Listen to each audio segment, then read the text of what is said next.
Hello YouTubers, hello vinyl community. Um, Happy New Year! This is the first video of 2018. I was planning to do a video about the first record purchases of this year, and I probably will do that too. But first, I found here on YouTube what they call the Vinyl Tag 2018. 20 different questions. 20 questions. And I saw this tag video or tag thread on a video by Tommy Burton. But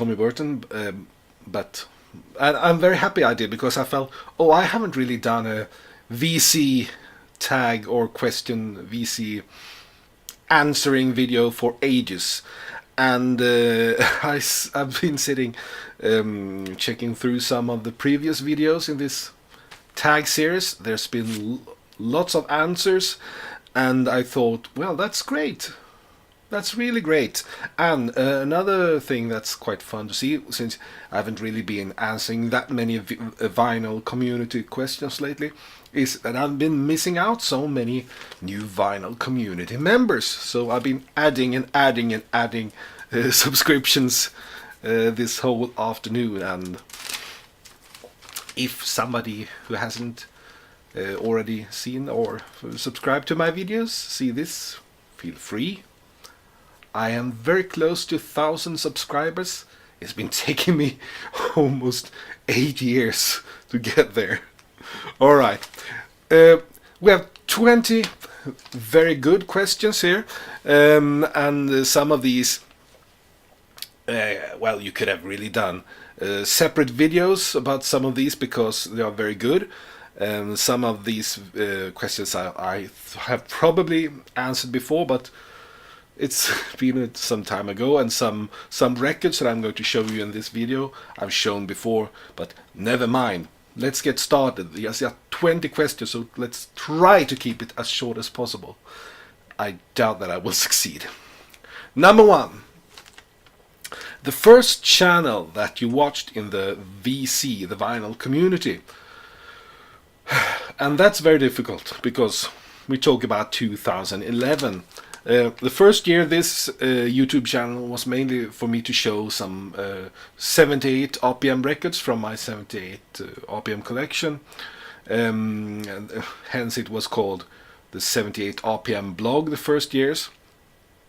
But some of these, some of the earliest memories that I have of the vinyl community members, well, we got Sun Dodger 1, Gary, Derek Higgins, of course, Mr. Hall of Fame, Brandon, me and Mr. Mayo, and Eolovox, Rob Clark and his daughter there. Some of these people I've been even a friend with on the glorious FB. And, well, some of the lovely vinyl community members, a couple of them anyway, I've had the pleasure to meet in real life. None of these though, but I wouldn't mind. So, but to say which was the very first one, I can't really remember that. But those were the earliest ones that I followed from the very beginning. Favorite record discovered through the VC? That is a very difficult question, because the VC have inspired me quite a lot to expand my musical knowledge and my musical field of interesting music. It's very difficult to come up with one particular record, but if I have to pick one that I don't think that I would have bought if it wasn't for the VC, it is probably Thin Lizzy, Johnny the Fox. And really this goes way back to actually before the vinyl community, because there's a other Swedish guy here in the VC called, his name is Jonas, but his channel is called Sublime Media, and he was a member of a Swedish record collectors forum called the Record Nerds many years ago, before our days on YouTube, called John, and there he was called Johnny the Fox. And so I don't think that I had been that interested in Thin Lizzy if it wasn't for him and for the VC. But of course, I could have. This was very difficult to pick because I could have picked any record from probably a big pile of hundreds of records, because it's been such a big inspiration, the VC, during these years. This channel has been alive and kicking since February 2010, and I've been a more or less active member of the VC since 2011, maybe to early 2012, not really sure there. Well, let's move on. Number 3. What are your other hobbies? Well, I enjoy playing music, I compose music, but apart from music, I have a great interest in entertainment history. I read a lot, I listen to radio a lot, interested in photography, like to, with my simple cell phone, take snaps for the good old Instagram. Well, reading a lot, maybe I say that. To be social online is something I like. I'm not that social offline, but online I can be very social. Right, number 4. Why did I start collecting?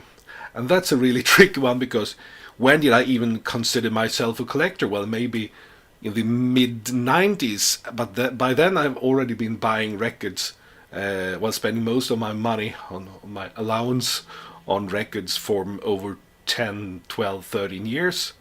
But that's in the mid-90s, 1994 perhaps, was when I started buying second-hand vinyl albums, because I had a bit, I missed the buying vinyl. So I started buying second-hand, and I think I would say that from then on I'm a collector. And why? Why did I start collecting? Why do I breathe?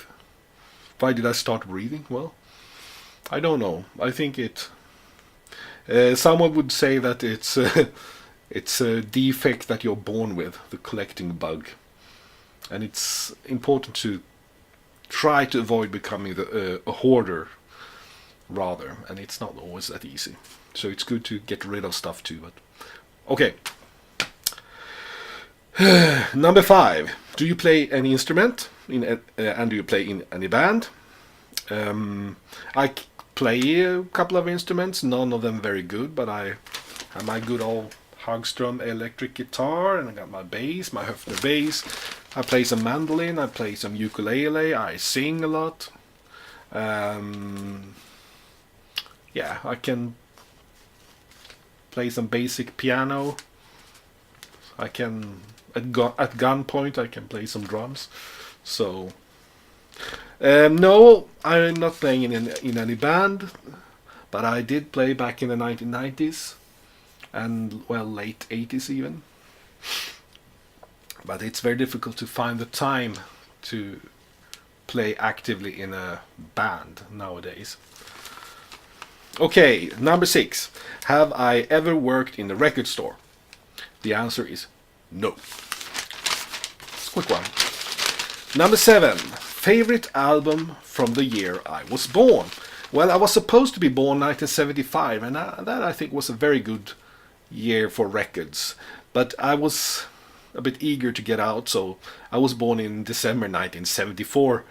And I don't really think that 1974 was that an amazing year for records. Of course, there were good records then, but it's not one of my favorite years, so to speak. So, well, I checked through my computer files, checking which albums do I have that are from 1974. I almost picked Queen's Sheer Heart Attack, because that's a record that I love, but finally I decided to pick a more obscure one. I picked an album. Here comes an album. The Swedish prog group Splash, from Gävle. They mixed, well, progressive rock with a bit of jazz mood and also Swedish folk music in a mixture that I enjoy quite a lot. This album from 1974 contains of 3 tracks. One track that takes up the first side, and I'm trying to read the title here. Carotto Rocco Rocco Tocco Rocco Rocco Tocco Rocco. No, sorry. Carotto Rocco Rocco Rocco Rocco, and in brackets Elephant Nilsson. And on the other page, other side is 10 kronors Polskan, the and Sambamdu. It's it's a bit experimental at bits, but well, still, I like it a lot. It's lots of musicality and lots of fun. This album, Splash. Right. Number 8. What classic record have I never heard? Well, of course, there are many records that I've never heard that are considered classics, but I think the most famous ones that I just realized, well, I've never heard this, but it's I've known about it for so many times, for so many years, but it's Fleetwood Mac, Rumours. I've never heard that one. But probably this year, I'm going to try to find it and listen to it. Number 9, show a guilty pleasure record.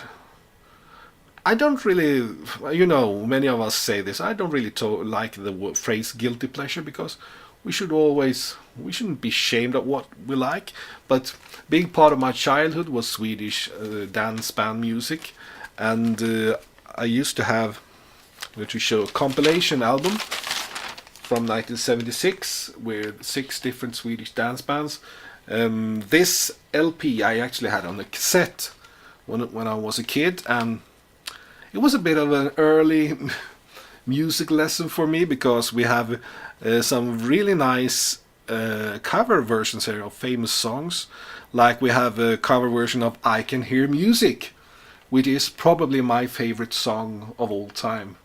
More known with the Beach Boys, and also by Ronettes, and even Kathy Trocoli. Here it was played by this band, Tor Eriks. But it's a quite good version, actually. And then we have Chris Christopherson songs like Come Sundown, and played by the Swedish dance band Magnus. And it's a very good version too. I think, actually, may I say this? May I even say that I think that the Magnus Quintet version is better than the original?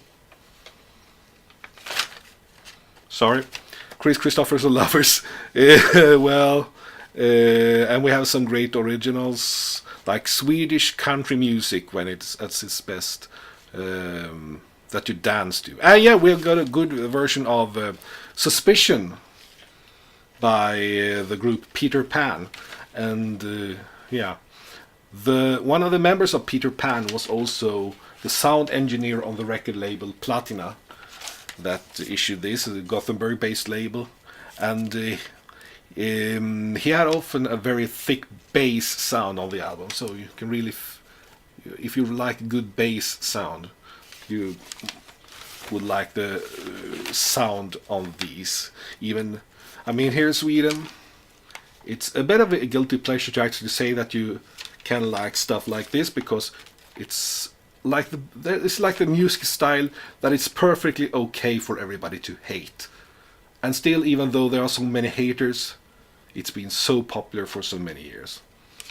That's weird, it's a bit weird. So, yeah, but this is it's called The Bästa Dansbandet 2, The Best Dance Bands 2, from 1976. That's the guilty pleasure. Strangest record. Yeah, well, I've got many strange records, but I think I've shown this many years ago. It is strange. It's a 10-inch LP with the theater group Pistolteatern, the pistol or the gun theater, with 2 short radio plays on, you see, black, white and blue marble vinyl. It's from 1966, I think, maybe 1970, not sure, but the late 60s anyway. It's very experimental theater. I almost say it excremental theater because I've listened to this once and I thought, what a load of garbage, really. But it's a weird record and it looks quite nice. The marbles, and also when I checked it out on Discogs before doing this video, found out that it's actually quite sought after, not just odd, but weird, but sought after. So I thought about getting rid of it many times, but I think I'll hold on to it just as an example of a really weird record. The Pistolteatern, experimental theater. Sorry, Pistolteatern, if you hear this. Number 11, show a picture disc. I don't have that many picture discs, but I have some, and I'm going to show you a picture disc that I wish I had on normal vinyl. It is the soundtrack, the motion picture soundtrack of Kill Bill. I got this, I don't know, maybe it's a Russian pressing or something. It's a really, really bad pressing. I mean, the picture discs never sounded that good, but in this case, it's like the picture comes through the thin layer of vinyl in some places, so it sounds quite horrible. But I love the soundtrack of Kill Bill. I had it on the CD back then, and I would like to have it on a proper vinyl record. So please, a proper vinyl reissue, please. Great movie. I'm not really fond of that style of movie, but I think Kill Bill is a masterpiece.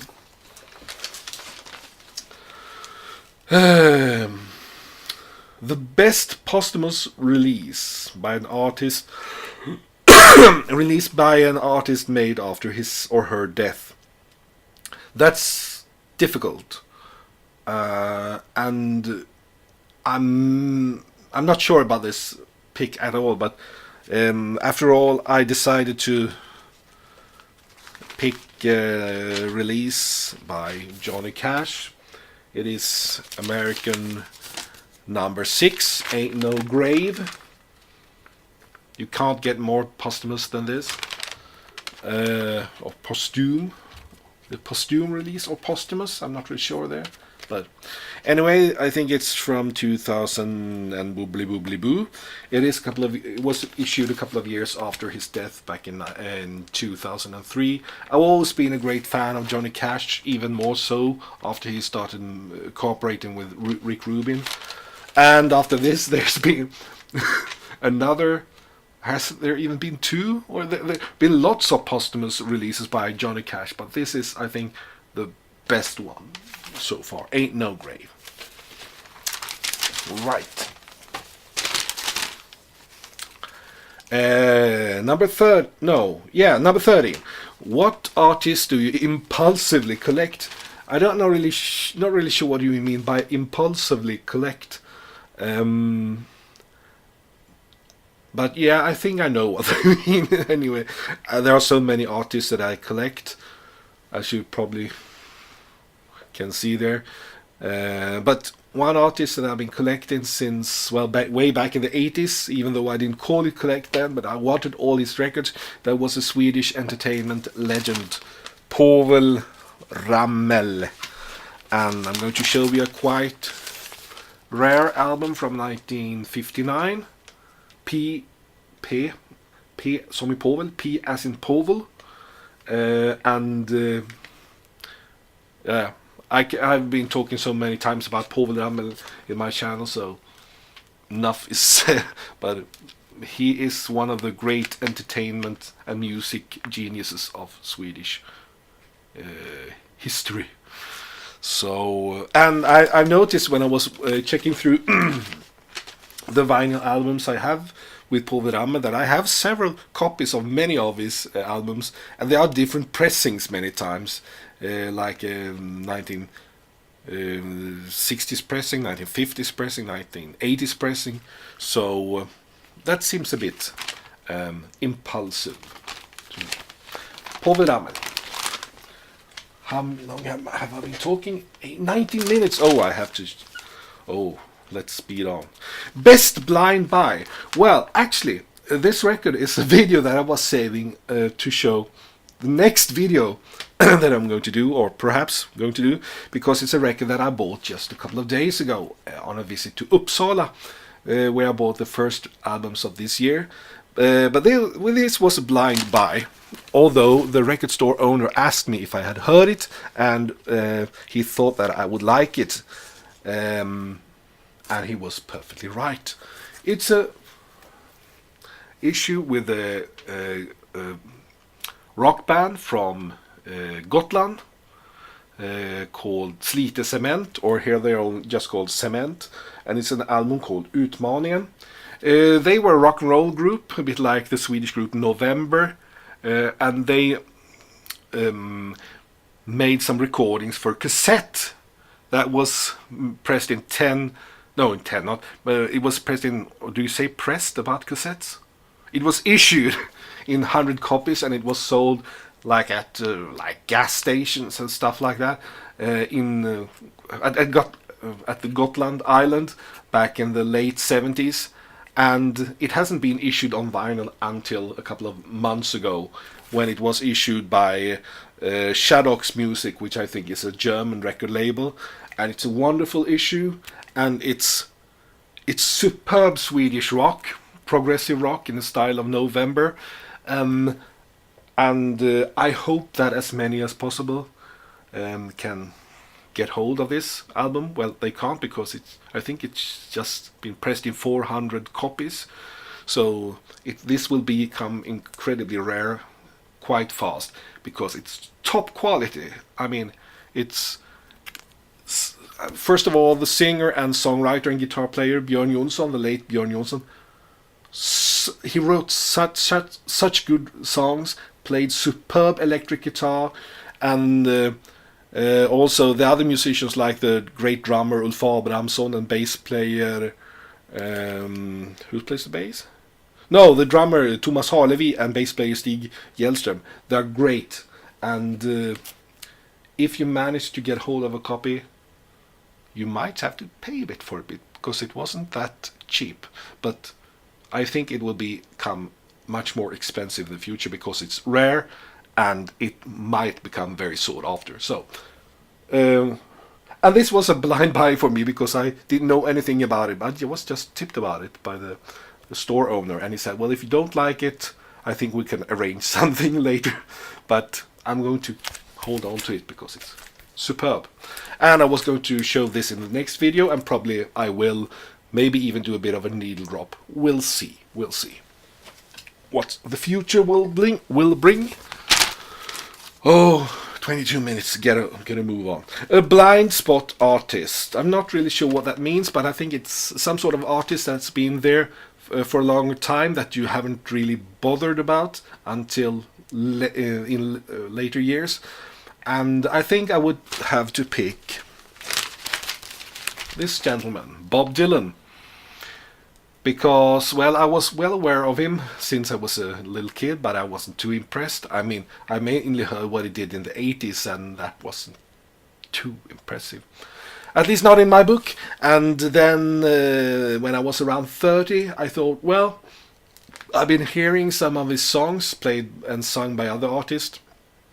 Maybe I should give it a go. So I think I bought 2 or 3 Bob Dylan CDs and listened, and I realized, well, I actually like this. So I wasn't a Bob Dylan fan.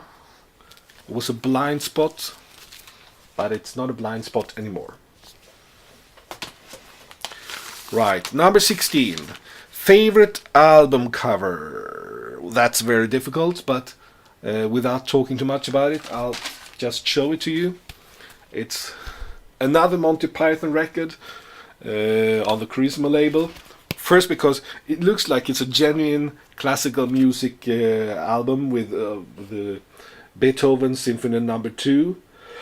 And I just scribbled on with some crayon, and wrote another Python record, and and then at the end, at the back, they did the same, and then big cross with a crayon, and then their own small notes about this Monty Python album. And I thought it was a proper classical album that they've done this to, until I started reading the text that has been crossed over and realized this is nuttier than the most text I ever read about Beethoven and his great success as a tennis player. Yeah, I mean, I love Monty Python and all of the records. I don't know if I think this is their best vinyl album, but this is by far my favorite vinyl album sleeve by Monty Python. And if I have to pick one vinyl album sleeve that you can actually enjoy in so many different ways, just by reading this, yeah, it would be this. Another Monty Python. Oh, I'm waffling. Name a musician you have met. I'm not the kind of guy who really go to that many concerts, and if I do, I don't really walk up to musicians and say hello to them because I'm a shy guy. I'm better at it now than I used to be, but still. But I had the great fortune of growing up in the city of Luleå. That was a big music town in the 1970s with a great music scene and a fairly good record company called Manifest, who issued lots of good music. And later in the 80s, some of the musicians from the 70s they became music teachers, and I had a great music teacher called Björn Sjö, and he was one of the members of the rock group Rekyl. That's him. And he later was a member of the folk fusion group Norrlåtar. This is, I think, their best album from 1987, Känslans partisan.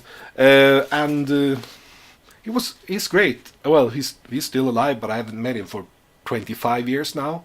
And great musician. He can play all music instruments almost. And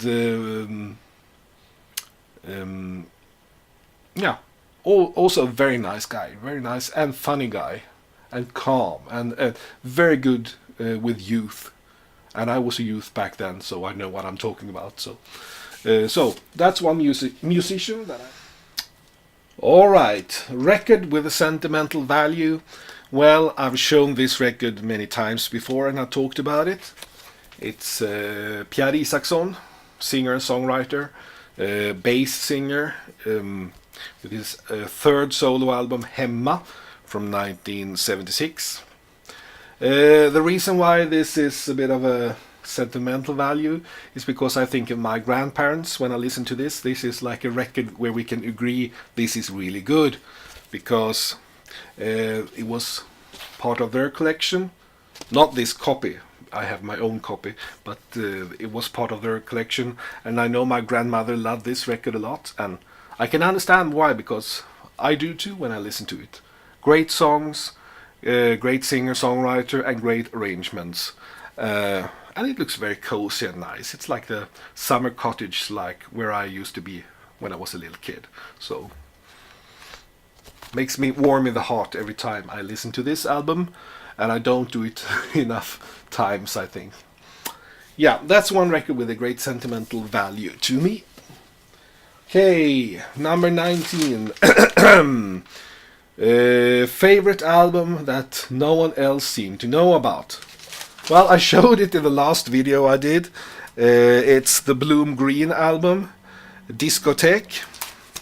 That looks like this. This is censorship.